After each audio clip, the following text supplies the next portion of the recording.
Hi, everyone, and welcome back. We're here today with part 2 of our Cabral House Calls. Hopefully, you were able to join us yesterday. We had so many great questions come in. If you weren't able to tune into the show, that was episode 1828. So you can just head on over to stephencabral.com/1828, and you'll see that we spoke about vitamin D, zinc, certain other immune boosters that might be able to be used for the virus. I know we talked a little bit about what to do if you have to get the vaccination or choose to get the vaccination as well, because I know that we have some people who want to get it, some people who don't, some people that have to get it, and I just give you a couple tips there as well. And then what else did we speak about? We spoke about vegan omega-3s. We talked about lymph nodes. All sorts of great questions came in. So looking forward to being able to answer more of those questions here today as well. And this is episode 1829. That's stephencabral.com/1829. Sorry, just a couple more I want to give you from yesterday as well. Do the new LED lights damage your eyes? You definitely want to check that out. What to do for eye inflammation in general. Talking about... The last one was also niacin flush, being able to do that with a sauna. So definitely check that out. That was episode 1828. And what we will do is we'll get to about another half dozen of your questions on today's show. Again, always excited to be able to see what's come in. I just opened the document. That's why I was fumbling around there for a little bit. Just opening the document, not just trying to commit all of the questions to memory. And so today, just open it up and I see that the first question is from Cindy. So Cindy's question is, I'm recovering from COVID. It's been 6 weeks. I'm having lingering respiratory issues, trouble getting my energy back. Would you have any suggestions? I take vitamin D, zinc, and immune boosters. Protein shakes. I've read that COVID can leave inflammation in the body. What's your thoughts? And I think that you meant probably inflammation rather than information. My spell correction does stuff like that all the time. So, Cindy, it's a great question. It really is. Now, the media likes to make it seem like this is going to happen for the rest of your life and that this happens to the majority of the people. It doesn't. The vast majority of the people that this happens to, it's like this post-viral inflammatory syndrome is what we're calling it. It happens to people mainly that have been hospitalized, that have gotten quite bad symptoms with COVID. But I'll give you this. I did a whole podcast on this, and I tell you exactly how it happens, why it's not unique just to this particular virus, why it's actually common with Epstein-Barr virus, with shingles, with what's the other one, Lyme disease. So check these out. That's episode 1776. So stephencabral.com/1776. Usually I give like 3 minutes of an answer for each question, but I'll tell you this is a 20-minute answer, and it really helps you figure out how to recover at a faster rate. Now, again, I'm a firm believer that I did have it in January. I had all the symptoms. You know, this is just before the mainstream virus hit, but I had the loss of taste, the loss, and that was for 3 weeks, the loss of sense of smell, a couple weeks, and I had 3 days of a quite high fever, well over 102 degrees. And again, it does a number on the body, right? It's very exhausting for your body to have to deal with that, but it does, and it can recover, and you can help it. You can help yourself recover from it faster as well. All that on episode 1776. All right, Christine's up next. Hi, Dr. Cabral. For the past month or two, I've been occasionally tasting a strange taste in my mouth. The best way I can describe it is almost like baking soda. It's not overwhelming and it comes and goes. Water could taste strange, but everything else tastes normal. I take some daily supplements, magnesium glycinate, mega food, blood builder, evening primrose, vitamin D, and vegan omega-3. I'm 38-year-old plant-based vegan who works out 4 days a week. I haven't had blood work done in over a year, but last workup showed low iron and D. I do suffer from health anxiety, so something like this could cause me to get into a spiral of self-diagnosis. Any insight would be greatly appreciated. Christine, thank you for the question. I want to see if I can help you with this. What I would say is this. Really good that you wrote down the supplements you're taking, because I'm obviously I know all these different supplements that you're talking about. And although the Mega Food Blood Builder can be a great one for many people, what happens is if you've been using it for a while, you could have replaced your iron stores, and now you might be getting too high in iron. So if you're taking 2 a day, you might only need 1 a day now. So I don't know. Again, like I can't give you medical advice. I can't prescribe. I can't treat. I can't diagnose. But what I could tell you is that oftentimes when we start to get that metallic-y or baking soda taste or something like that, it can oftentimes be from a mineral imbalance. Too much copper, too much selenium sometimes even, too much iron. So you'll want to run your blood work. I think that's important to do that.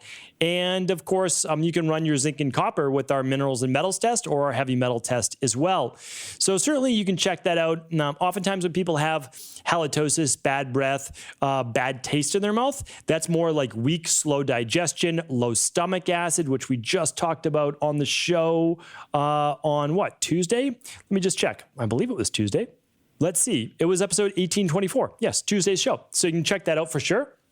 But it can also be bacterial overgrowth in the gut. So bacterial overgrowth in the gut can also cause those bad tasting taste in the mouth too. But it sounds like more of yours is more like a metal taste, and that's why I'm going towards one of your heavy metals could be elevated or minerals could be imbalanced.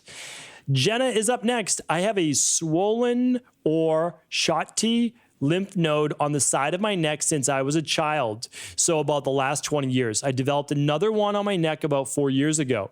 That is also hasn't gone back to its normal size. I can feel them under my finger and they move around. I push on them. My PCP says this is completely normal and nothing to worry about. Can you tell me why a lymph node would stay enlarged like this for 20 years? Is there anything specific I should be doing to get this to go away, or do you think it's permanent?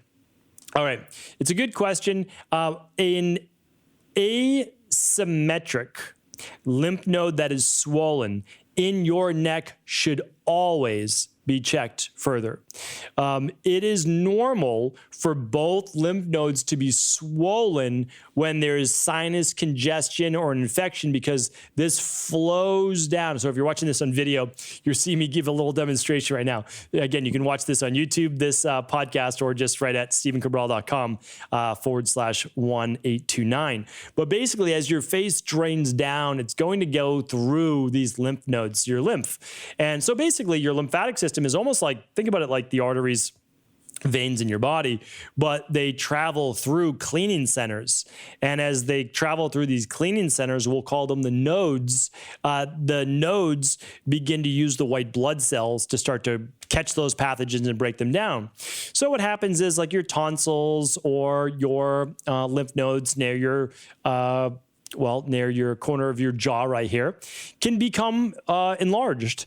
Now, as a child, sometimes they don't go down. Now they can, but they don't go down because the body has trapped those pathogens there, and you get, which is called, I believe, lymphoadenopathy. I don't think I pronounced that correctly, but swollen lymph nodes is the same thing. And so you'll certainly want to look at that. But when it's asymmetrical, that's not normal. I want you to have that checked out by a medical doctor for sure. But I would say that if your lymphocytes are normal, that your white blood cells are normal, so hopefully you run your blood work every year. If you haven't, you should definitely do that. And that your platelets are normal, then most likely, then everything could be normal. But again, I can't give you a diagnosis. Only a medical doctor could do that. But I don't like the asymmetry, that's for sure. Now, let's forget about all that. Say everything's good. Well, you very well could have sinus fungal overgrowth, sinus bacterial overgrowth, not enough to be at an infection stage, but I would certainly look to what's going on in your sinuses. And you might need to do something like the CBO protocol along with the neti pot with a few drops of citruscytal in there to clean those nasal passages every day. So you have to look more into this for sure, but that's at least a place to get started. All right, Megan's up next. Megan says, "Hi, Dr. Cabral. I've tried searching, but I couldn't find any shows previously on this topic. I have a friend who, when he drinks too much, he gets a severe skin rash on his face, throat, and then body, and becomes unwell. It seems to be exacerbated exasperated with wine and champagne. Do you think it is likely that it is a preservative in the alcohol that this causes and it is an indication of something else going on in the body, or just allergic reaction to this preservative? Is there anything he can do to minimize the reaction if he does want to drink at social events? Many thanks. All right, I know exactly what's going on here, most likely. Again, I can't tell you for sure, but I've worked with so many people with, gut-based issues and immune imbalances that this is quite common for me to see. So what I would say is if it's alcohol in general, we're probably looking at a histamine-based reaction. Remember, anything aged, anything fermented, anything dried spice, it's aged, fermented, and why am I forgetting the last one? And smoked. All right, there we go. Aged, fermented, and smoked. So very likely could be a histamine issue. Now, I know this myself because I mean, if there is someone that is predisposed to histamines for sure, it's me. I have all the genetic components for it. I've had allergies since I was a very young child. Not ideal. Now, the good news is I don't have these histamine reactions anymore if I were to have a glass of wine or if I were to have some spices or anything like that. So here's the thing. Histamine reaction can cause these skin rashes, especially with wine, especially with red wine. Or if you were to have a smoked tequila, then it really could come on strong. So it's funny, but since we've been doing this for quite a long time, a lot of people that have histamine issues, they're like, well, which should I have then? And so I typically say you can try something like an agave tequila that is not a smoked or aged one. So for example, again, I'm not giving you alcohol recommendations, but I know that people are going to drink anyways. So I just want to give you the recommendations. So a Patron Silver. It says silver because it's actually not aged and it's used in metal. What do you call those things? Casks? Whatever the alcohol ferments in and ages in. It's usually oak or something like that. That's where you get that flavor and the color from for the tequila. It becomes more yellowish. Well, the Patron Silver is clear, and that's because it's not picking up any of the other oak or the wood that it would be aged in. And then I know they make a tequila that has like a smoky essence to it, and that would be really bad for people with histamine issues because now you're getting aged, you're getting smoked, and alcohol is fermented. So that's like the triple whammy for anybody with histamine issues. So don't do that. It would be like having, let's say, salami or like processed meats along with that tequila. It's like aged. Well, I guess not quite fermented, but smoked. Not good. So that's that. And the other thing it could be, if it's mainly wine and not other like spirits, it could be the sulfates and sulfites inside of the wine, and that's greatest too in the red wine. So hopefully, Jenna, that helps. And then, of course, if there's histamine issues, you want to do what I did, which is rebalance your gut. You want to look at the Candida metabolic and vitamins test, and ideally the parasite and bacteria stool test and the food sensitivity test as well. You want to be assured that you don't have parasites or H. pylori or Candida overgrowth or SIBO. I happen to have SIBO, Candida overgrowth, and H. pylori. So I had 3 out of the 4. And I had to go about rebalancing those and then sealing up my gut wall, and eventually my immune system after a bit became much more balanced. And so I'll always be predisposed to histamine issues. However, I can have histamine foods now, and as long as I don't fill up my rain barrel, I'm totally fine. So hopefully that answer was helpful. And then, of course, you can use an enzyme in the meantime as well that works to a small degree.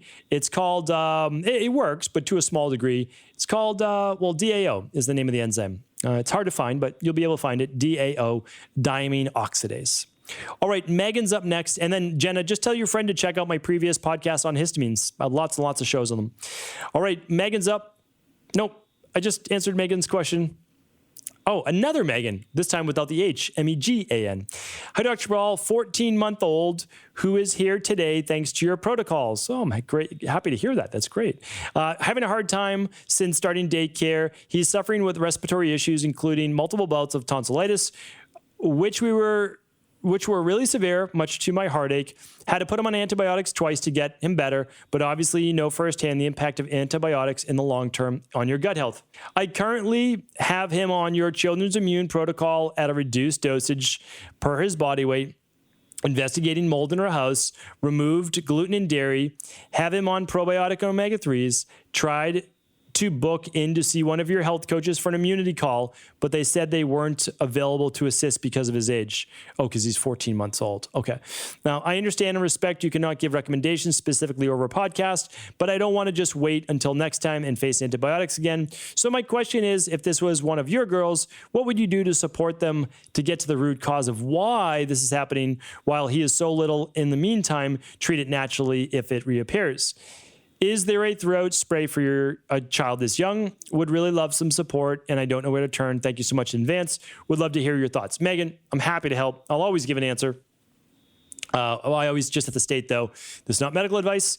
I can't provide a diagnosis, treatment, or cure. What I'm just trying to share with you is things that you might look into. That's all. So, 14 months old, does not have innate immunity typically yet. I shouldn't say innate immunity. Has innate immunity, but still, if you are 14 months, if you're still breastfeeding your child, they're going to get your immunoglobulins. If you're not doing that, I understand. The omega-3s is a good idea, just a little bit, but also the probiotics, because it sounds like there might be a gut issue and we need to definitely improve that gut. Let's make sure that the typical cow's milk and gluten and maybe even eggs we're staying away from right now, because those are the most common food sensitivities in all humans. And if you needed to do some dairy, sheep and goat are a much better choice. And then, of course, there's so many gluten alternatives, right? You could just use rice if you chose to, totally up to you. Again, you don't have to use grains. And then eggs, if you do that, just once or twice a week maximum. Because then, again, you don't know and you don't really want to test this young. What else could I give you for recommendations? You are always able to do a propolis kid spray in the back of the throat, and you could even do just a little bit of colloidal silver if you chose to. What else? It sounds like you're overall on the right plan. 14 months old, still just a little young, right? To be able to do some vitamin C or vitamin C gummies or some elderberry in there as well. Just still very young. But what we used to do for my daughters when they were 14 months old is we would have the medicine squirters, something that you would get with what would they sell it with? Maybe like an acetaminophen or something like that. And, instead of using that, you actually just squirt up your own concoction of a little bit of liquid vitamin C, maybe a little bit of liquid zinc, a little bit of, a little bit of elderberry if you chose to. And then you can actually squirt that in the back of the mouth and it would coat the tonsils. So you can always try that if you feel like it's the best fit for you as well. And they make children's echinacea as well. Children's echinacea by... many companies make it, so I don't have to play favorites. That's a great one as well. So you can just check out my natural antiviral protocol for children. I have a whole podcast on that. If you ever can't find a podcast, you can also just write in at cabralsupportgroup.com. Totally free Facebook group, and we're here to help and help you find those previous podcasts as well. Megan, best of luck. I'm sure you'll do great. And just remember, kids are resilient. They'll age naturally, but once they get to 2-3 years old, we can certainly do a lot more. All right, Megan's up. Maybe another Megan. Maybe it could be the same Megan. Hi, Dr. Cabral. I know you have done a tongue analysis episode, but it wasn't quite enough information for what I was looking for. I have scalloping of the tongue and little blister-like bubbles at the back of my tongue. From what I can understand, scalloping represents malabsorption.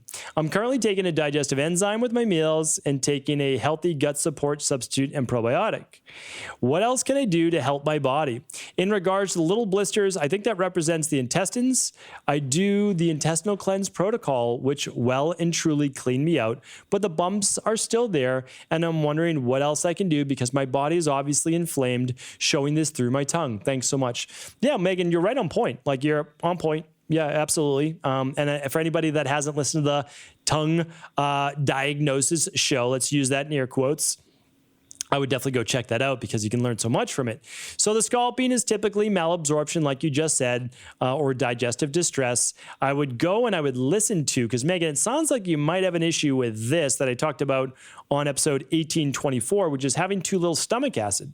So you might be inflamed because there's a lot of putrefied food coming into your intestines because it's not properly first being broken down by your stomach. So certainly I would look at that. I would look at, so that's betaine HCl, digestive bitters, digestive enzymes. I would look at the CBO protocol. But even before that, honestly, if you haven't run some of the digestive health labs, I would do that. What if you have candida overgrowth? What if you have H. pylori and that's why you can't, build up enough stomach acid?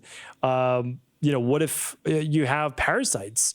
So I would simply run those 3 digestive health tests, which is the Candida metabolic and vitamins test, the bacteria and parasite stool test, and the IgG food sensitivity test. All of those are available at Equilife. That's EQUI.LIFE. No .com in there. And that's going to tell you, because again, right now, like you and I are just guessing as to why your colon, large intestine might be inflamed. And why you have poor digestion or slower malabsorption, lower digestion. And so we can only guess. But the nice thing is these at-home lab tests, they give you confirmation. Great question. And well, that is our time for today. And we've answered 6 questions. So we're going to keep it at that. And again, if you asked a question on 12/22 or before, your question has now been answered. Mike will be our first question coming up next week. And that will be from December 23rd going forward, typically about 6 weeks behind on the Ask Cabral. Hope you've had an amazing weekend. As always, if this show is helpful, please do feel free to pass it along to anyone else you believe it could serve. And don't forget to tune into tomorrow's Mindset and Motivation Monday. Talk with you then.